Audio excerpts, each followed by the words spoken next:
Assalamualaikum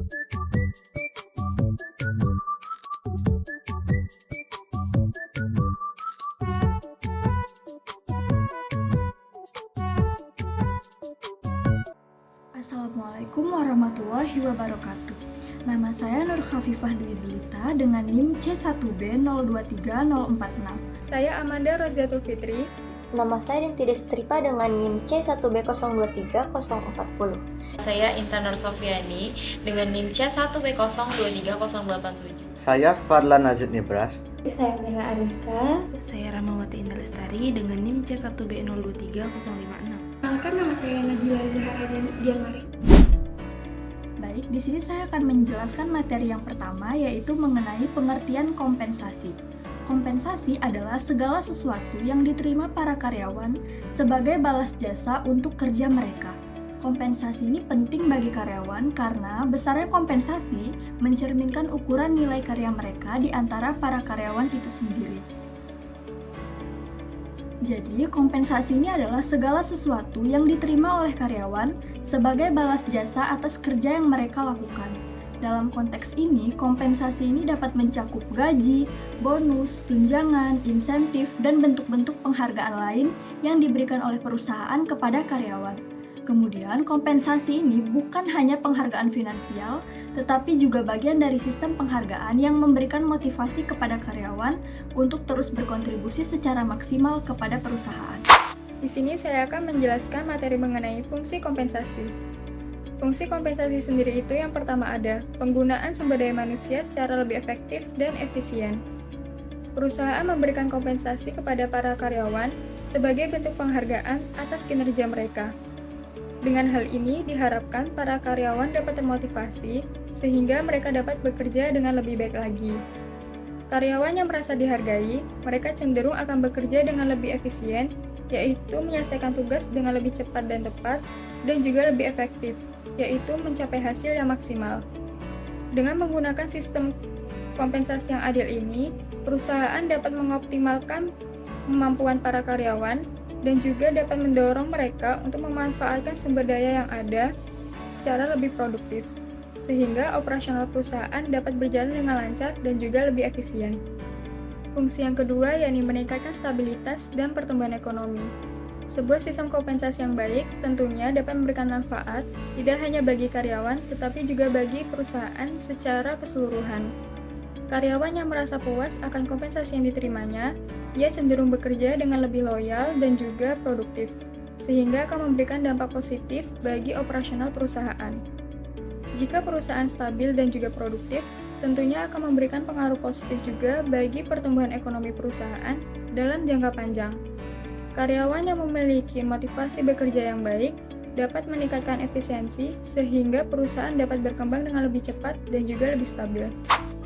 Di sini saya akan membahas tujuan kompensasi yang mana kami kutip berdasarkan pendapat Hasibuan. Ada beberapa tujuan utama dari pemberian kompensasi.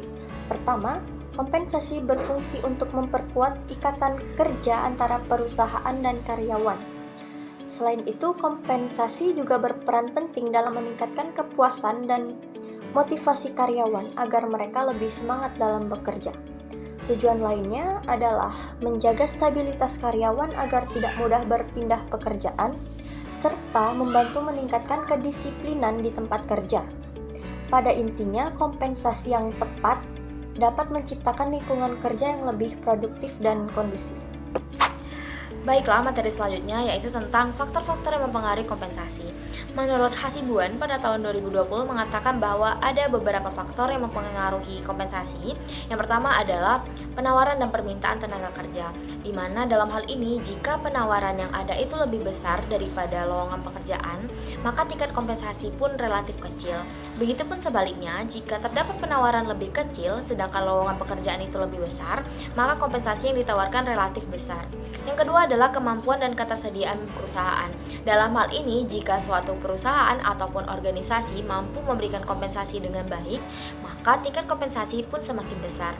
Sebaliknya, jika suatu perusahaan ataupun organisasi hanya mampu memberikan kompensasi yang rendah, maka kompensasi yang diberikan pun juga rendah.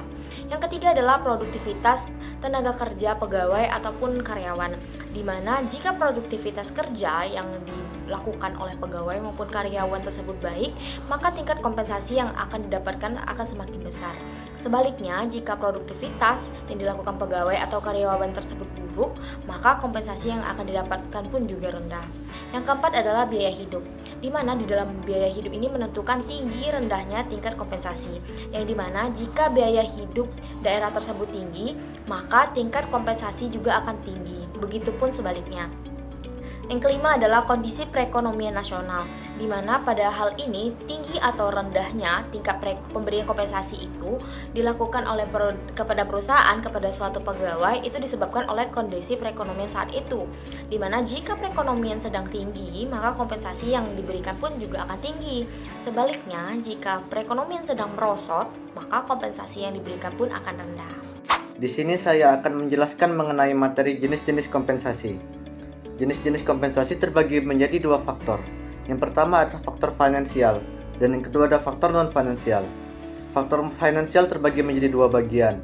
Yang pertama ada faktor secara langsung, yaitu gaji, upah, komisi, dan bonus. Kemudian ada faktor secara tidak langsung, yaitu jaminan sosial, asuransi jiwa, rancangan pensiun, dan perawatan kesehatan. Kemudian ada faktor non-finansial, yaitu pekerjaan, variasi keterampilan, identitas tugas, otonomi, dan umpan balik. Kemudian ada lingkungan kerja, yaitu kebijakan, manajer yang baik, karyawan yang kompeten, rekan kerja yang menyenangkan, kondisi kerja, dan waktu kerja. Saya akan melanjutkan materi selanjutnya dan akan memaparkan materi yang saya sampaikan, yaitu asas kompensasi. Di asas kompensasi ini terbagi menjadi dua, yaitu yang pertama ada asas adil. Jadi di sini tentu kompensasi yang adil itu tentu diberikan kepada karyawan yang mempunyai prestasi yang unggul dan juga dapat mencapai tugas yang telah diberikan pada setiap perusahaan. Lalu yang kedua itu ada asas layak dan wajar. Jadi pemberian kompensasi yang layak ini dapat meningkatkan kinerja karyawan, lalu meningkatkan produktivitas sebuah perusahaan, lalu mencegah tuntutan hukum dan diskriminasi. Lalu di sini ada kebalikan dari pemberian kompensasi yang tidak adil. Itu pertama dapat menurunkan prestasi kerja, motivasi kerja, dan juga kepuasan kerja karyawan. Saya di sini akan menjelaskan materi mengenai dampak ketidakpuasan terhadap gaji. Jadi perbedaan antara gaji yang diterima dengan gaji yang seharusnya diterima oleh karyawan itu merupakan salah satu penyebab ketidakpuasan terhadap gaji. Dengan ketidakpuasan ini akan berdampak pada perilaku karyawan yang nantinya akan menghambat pencapaian efektivitas organisasi. Dan dia itu nanti akan mempengaruhi dua sisi, dari sisi individunya sendiri dan dari sisi organisasi. Nah, pengaruh untuk individunya itu yang pertama ada penurunan motivasi. Ketika kita bekerja tetapi gaji yang kita terima itu tidak sesuai, akan menurunkan motivasi kita untuk bekerja sehingga mengurangi semangat kita untuk bekerja. Kemudian ada penurunan aktivitas. Ketika gaji kita menurun atau tidak sesuai, pastinya kita tuh akan merasa malas untuk melakukan pekerjaan kita. Kemudian ada absensi, itu dimana kita mengalami penurunan gaji, itu pastinya kita selalu mencari alasan supaya tidak bekerja atau selalu melakukan absensi. Saya akan menjelaskan materi tentang pengaruh ketidakpuasan gaji. Ketidakpuasan gaji karyawan dapat mempengaruhi keinginan untuk mendapatkan uang yang lebih banyak atau pekerjaan lain yang dapat berikan bayaran yang lebih tinggi. Hal ini dapat berpengaruh terhadap tingkat absensi dan juga labor turnover. Dan jika karyawan lebih memilih untuk mencari pekerjaan lain, hal ini dapat meningkatkan biaya perekrutan dan juga pelatihan pada perusahaan. Selanjutnya, ketertarikan terhadap pekerjaan yang rendah. Karyawan yang tidak puas mungkin kurang berkomitmen terhadap pekerjaan yang mereka lakoni, sehingga dapat berdampak buruk terhadap hasil kinerja mereka. Oleh karena itu, mengelola ketidakpuasan gaji dengan baik melalui komunikasi dan penyesuaian yang tepat dapat membantu menjaga dan meningkatkan kepuasan dan juga keterlibatan karyawan. Baik, sekian materi yang dapat saya sampaikan. Saya akhiri. Wassalamualaikum warahmatullahi wabarakatuh.